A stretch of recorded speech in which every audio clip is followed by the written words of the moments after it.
Right, hi there, just hopefully a very short video this one, a bit of an impromptu one. Still got 4 hours or so until the bidding ends. I'm still winning, so fingers crossed, although I reckon I've probably cursed it now by vocalising it, but there we go. But yeah, fingers crossed. But anyway, in the meantime, beautiful day here today, so me and my mate have spent the day out on the bikes. Obviously, it would be criminal to waste a day like this, and we headed to Norwich and Bury St Edmunds to Crazy Horse for a quick drink on the way back. Now, handlebars are still on, clip-ons are still on. That's what I mean. The clip-ons are still there, and I'm happy. I love it. It's I think I was just getting bored. You know, that's the trouble. I get bored and I just do tinkering because I want to tinker. So the clip-ons are back on, the rear sets are back on. Now, last night, or well, yesterday afternoon, I thought when we got back, I thought, I think I might have mentioned it in a video previously, but where the rear sets are, your feet are obviously backing up a little bit more. And just like whether it's the flapping of me trousers or shoelaces or something, but it's just hitting the side panels on the bonnet, and I'm getting a few little swirl marks and stuff. Nothing really to whinge about, but well, I am whinging about it. But I wanted to try and prevent that. So with the last of the plastic dip I had, I figured I'll just do the panels because they look really trick on Penn's bike. You know, it looks really nice on Penny Pitstop's bike, and I like the look of them. I love satin black anyway, so I thought let's see what it's like. But after 130 something miles we did today, it's not lasted. Nah, it's pretty much thrashed off. So yeah, I'll just show you what it looks like. But yeah, my first plastic dip fail really. You know, it's the first time it's not really held up.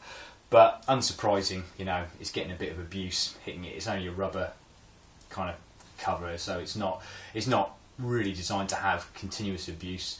I don't know what the frost stuff would stand up against it, or whether or not I'm just going to get some vinyl. I've got some rolls of black vinyl in the house. If I can heat that and stretch it without getting any bubbles in it, that might do. But yeah, we'll see. But I'll show you how it's looking at the moment. Right. See, there we go. Yeah, so 130 miles. And this side, which normally doesn't get any abuse, is actually the worst side. It's the other side that actually swirls up. My leg doesn't seem to usually hit this one, but you can see where I've been sat.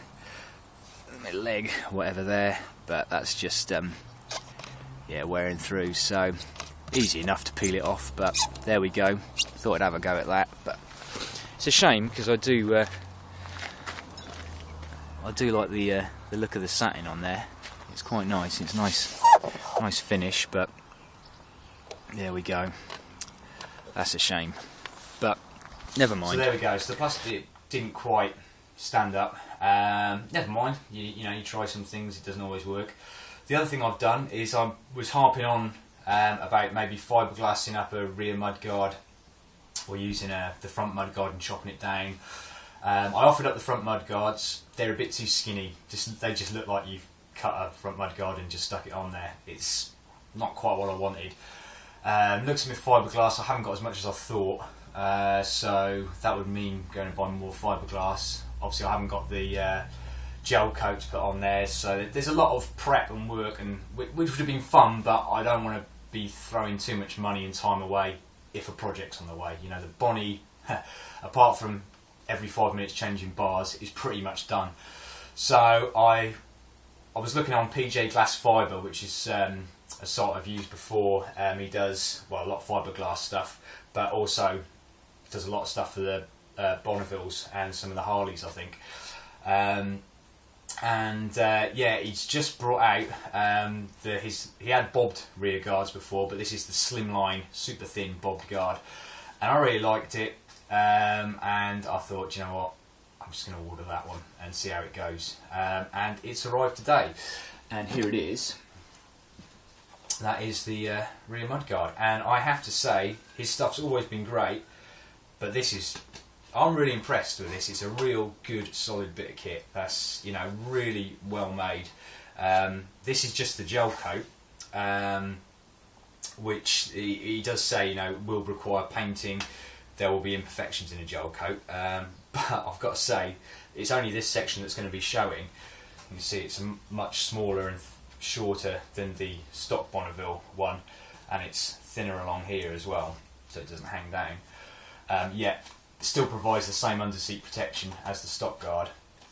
But just a real nice. I'm just really impressed. Really nice bit of kit, even down to, you know, having the rubber grommets in there for the wiring, and sinking some metal inserts in there, so you know, you're not faffing around with having bolts and washers and looking, you know, it just looks fit for purpose. So I'm really happy with that. I might even get away with not having to paint it. Who knows? I'm not planning on putting a light and the number plate on the back of this. That might go into a side mount, but I haven't got all that prepared yet. So I'm probably just going to whip this on now very quickly. It's just 4 bolts to drop the other one off, unplug the wiring harness, pop this on, just to have an eyeball. So stick with me, and I'll stick it on and see what it looks like. And there we go, loosely on. And I rather like it, actually. I was a bit unsure whether the mudguard was going to make it look a bit kind of, you know, I don't know, weird, but I do like how that looks, you know. And I am sick of having a wet arse every time I ride in the rain, but it's not too obtrusive. That covers quite well. Let's get a little side view, but following the rest of the bike, obviously ignoring the shitty plastic dip there that's rubbing off, but I like it. But then I say that about handlebars, don't I? But no, I think that's a keeper. I do think that's a keeper. Oh, sorry, try and get there. But yeah, obviously I've got to work out what I'm going to do rear light and number plate wise. Yeah, it's a shame we've got to have. It'd be nice to have the integrated tail lights like on the Harley 48 and other models. It's a shame about the number plate as well, because that really spoils the rear end, doesn't it, having to put all that crap on. But yeah, there we go. I think that will be a welcome addition to the bike. And yeah, I think I'm gonna. God, I might just get away with that as a paint finish. That's as good as the paint job I did on the front guard, anyway. But yeah, there we go, sorted. So yeah, just got to work out what I'm going to do light-wise. Obviously, it's not going to happen just yet. I'm going to have to take all this off because I haven't got anything else worked out, and I need the bike. No, I thought I'd just offer it up and have a look and see what you think. Right. Yeah, I'll keep you updated. Who knows? Tomorrow there might be a project reveal, or if there's no video, then obviously I didn't win it and I'm in a grump and I haven't bothered putting anything up.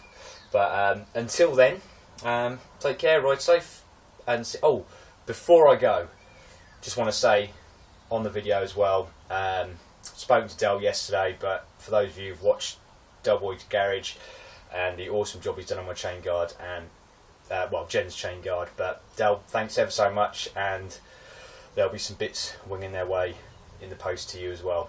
That's what we got to do, keep the old the biker bartering process going. It's awesome. But no, I really appreciate that, and and I'm sure you all agree, what a top bloke and what a fantastic job he's done.